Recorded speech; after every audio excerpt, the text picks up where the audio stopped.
Senator Robin Padilla inihayag na nais nga ng Senado na imbestigahan o rebisahin ang nasabi nga pong harassment na nangyari nung nakaraang gala night ng GMA7 kung saan ay sangkot ang dalawang executive o sinasabi nilang individual constructor ng GMA.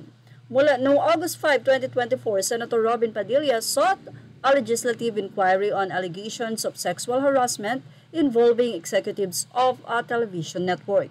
Hindi daw ito para hiyain ang mga akusado, kundi para formal na malaman kung ano nga ba ang nangyari.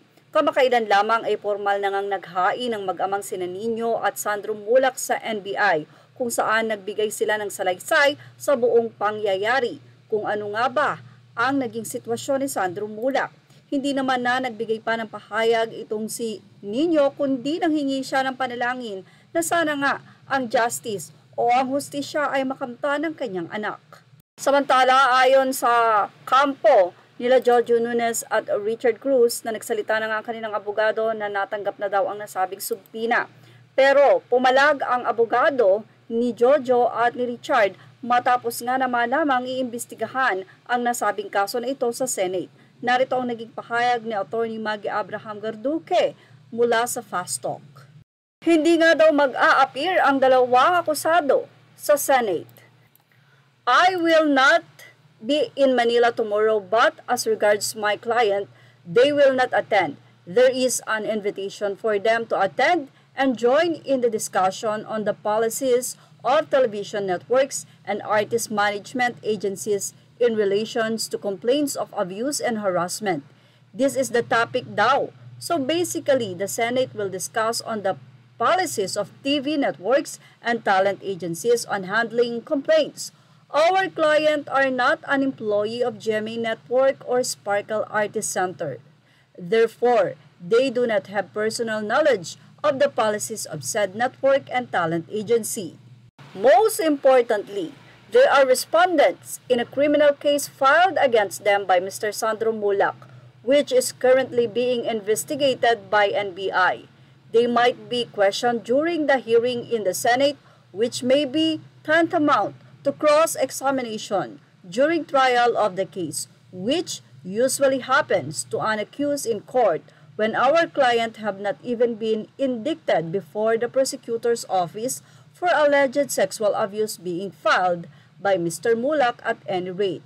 As I said, criminal investigation has already been conducted with regard to the case of our client. Atty. Maggie Abraham Garduque. Ilang mga netizen mula sa artikulo sa Fashion Police ang nagsabi dito na nag-file na sa Office of the Prosecutor. Ano pa bang gagawin ng mga politiko?